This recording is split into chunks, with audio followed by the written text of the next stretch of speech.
Mike Stone from 97.1 The Ticket is here to break it down for us, and here we are. 1 week it was great. Next week, right back to what we're used to seeing. Yes, Willie Nelson says on the road again. New stadium. They used to play well at the old Giants Stadium. Now, in those highlights, I pointed to that one penalty that really gets under my skin in the third quarter. Yeah. Listen, they had a ton of penalties. Right. It was brutal. But the call for illegal formation, I think, really went against them today. Seemed borderline. Might have been a bad call. Big game changer, obviously, because Burleson had the ball, around the 10-yard line. Then you have the fumble right after that. So that was a bad play. But I'm sorry, Tom. I don't give them a pass because they had 11 penalties. They lead the league in penalties. And what this proves is no matter what coach, what quarterback, what decade, what general manager, it's the same old Lions. And I hate saying that. It's such a cliche because I do believe that they have more talent than they've had the last few years. They appear to be getting better, but until they stop playing like mental midgets, nothing will happen. Okay, so that penalty that might have gone against them, but in Ndamukong Suh, you can't grab the grill, okay? Cliff Averill, unsportsmanlike, swinging, taking a punch to the guy in the end zone.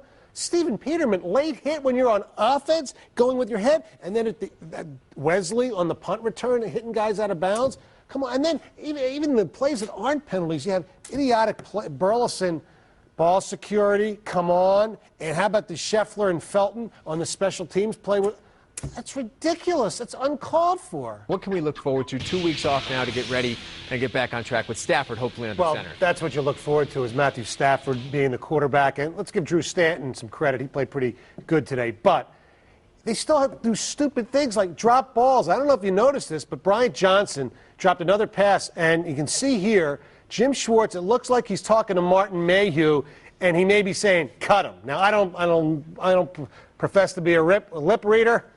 That did not look good. As we turn the page here to Michigan and MSU, let's give it up for the Spartans, number 7 in the BCS, and they now control their own destiny. Yes, they do. Look, I don't want to put down Northwestern or any other teams they play, but it looks like the only real tough game they have is at Iowa in 2 weeks on October 30th. They should be able to win in Evanston this week. But what Michigan State proves that Michigan doesn't is Michigan State can handle adversity, and they can win games when they don't play great. They didn't play great yesterday. And the defense stepped up, did a great job turning the ball over, keeping them in the game. That's right. And offense didn't play great. They couldn't rush the ball early, and they still managed to win.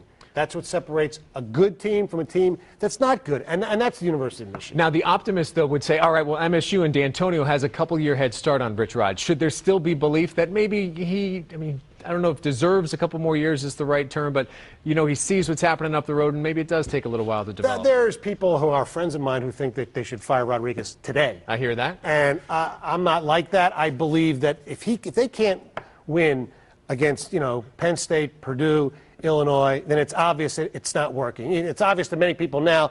I don't think they've had a Big Ten game where they've given up less than 30-some points, okay? So the defense is horrific. And Rich Rod also has to realize that you can't refuse a false start penalty.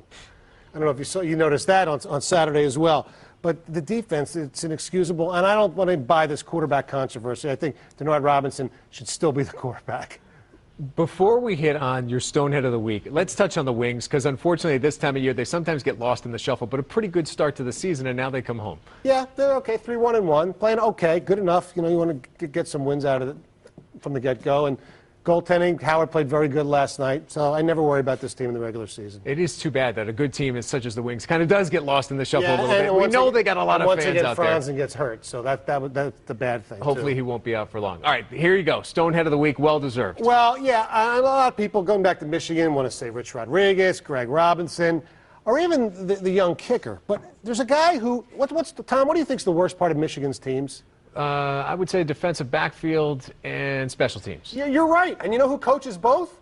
Tony Gibson. I mean, the players don't know that a blocked field goal is a live ball. You have a kicker who kicks the ball twice out of bounds. Obviously, you weren't coached to do that. Their special teams have been horrendous. Their secondary has been horrendous. One thing in common, Tony Gibson, you're the secondary coach. You're the special teams coach. You know what? You're also a Stonehead. That is Mike Stone. You can hear him Monday through Friday at 6 a.m. on 97.1 The Ticket. Of course, every Sunday right here on The Update. We appreciate you coming by.